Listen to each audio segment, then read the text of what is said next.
Santapan Harian Sabtu 25 April 2026.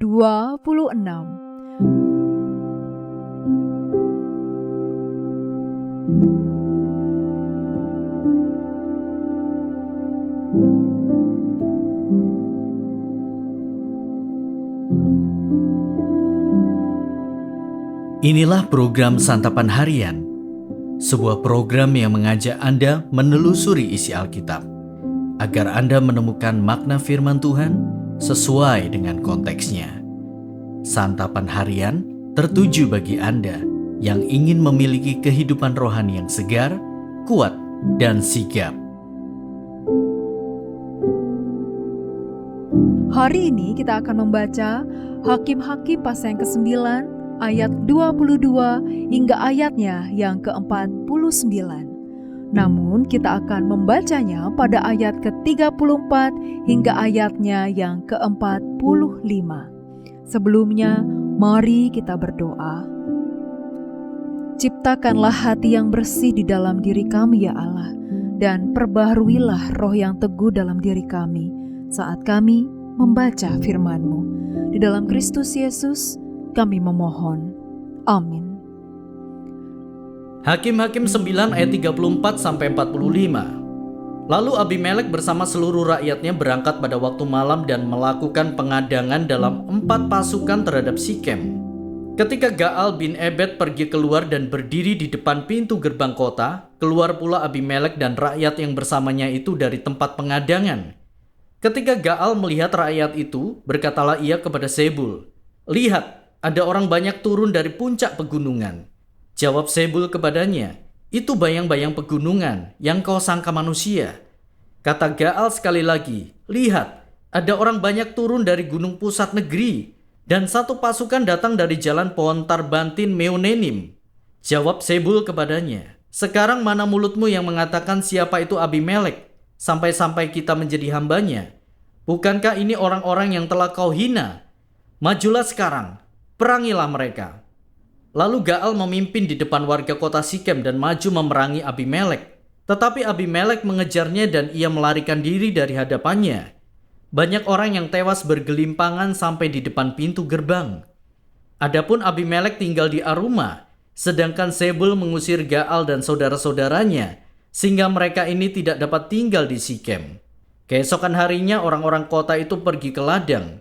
Setelah hal ini diberitahukan kepada Abimelek, ia membawa rakyatnya dan membaginya dalam 3 pasukan, lalu melakukan pengadangan di ladang. Ketika ia melihat orang-orang itu keluar dari kota, ia maju menyerang dan menewaskan mereka.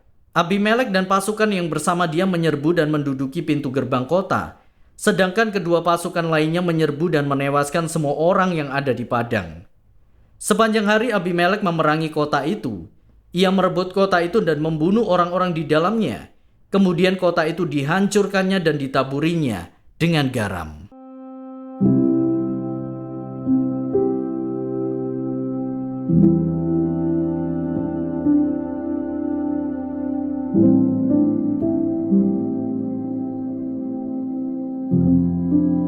Sahabat Scripture Union Indonesia, dosa adalah penyebab kehancuran, baik dalam skala individual maupun skala kolektif. Hal itu karena dosa merupakan pelanggaran terhadap hukum yang konsekuensinya adalah rusaknya hubungan dengan Tuhan dan sesama, bahkan munculnya penderitaan fisik maupun spiritual. Sama halnya dengan dosa Abimelek yang melenceng jauh dari Tuhan. Dalam masa pemerintahannya, ia menghancurkan hubungan dengan saudara-saudaranya, bangsa Israel yang dipimpinnya, bahkan Tuhan sendiri.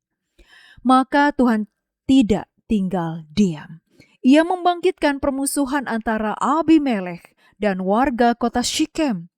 Tantangan Gaal yang memprovokasi warga kota Sikem ditambah dengan pengaduan Zebul yang memprovokasi Abimelek membuat raja ini mengadang, menyerbu, memerangi dan merebut kota Sikem serta menewaskan dan membunuh warganya. Abimelek mungkin berhasil untuk sementara waktu, tetapi Tuhan tetap menghukum kejahatannya. Perilaku jahat dan ambisi yang tidak terkendali selalu mendatangkan akibat yang merusak hubungan kita dengan Tuhan dan sesama. Karena itu, ambillah pelajaran dari kekejian Abimelek. Kita diingatkan untuk hidup dalam kebenaran, keadilan, dan takut akan Tuhan. Ingatlah, dosa tidak akan pernah membawa damai, melainkan dampak negatif yaitu kegelisahan, stres, kehancuran iman, dan bahkan kematian rohani. Agar kita terhindar dari dampak dosa yang menghancurkan, kita harus bertobat dan kembali kepada Tuhan. Dengan pertobatan itulah kita menerima pengampunan dari Allah.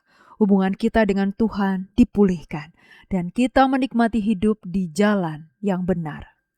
Satu pelajaran penting yang perlu kita ingat adalah Tuhan tidak akan pernah membiarkan kejahatan dan ketidakadilan terus berkuasa. Hiduplah sesuai kehendak Tuhan dengan cara menunjukkan sikap mengasihi sesama, menghindar dari perbuat jahat, tidak merancang niat jahat, dan bersikap adil kepada sesama. Mari kita berdoa. Ajarilah kami hidup seturut kehendak-Mu ya Allah. Tanamkanlah dalam hati kami kasih yang tulus, agar kami mengasihi sama tanpa pamrih. Bimbing kami berlaku adil dalam setiap keputusan, jujur dalam perkataan, dan benar dalam tindakan. Biarlah hidup kami menjadi cermin kehendak-Mu. Di dalam nama-Mu Yesus, kami berdoa. Amin.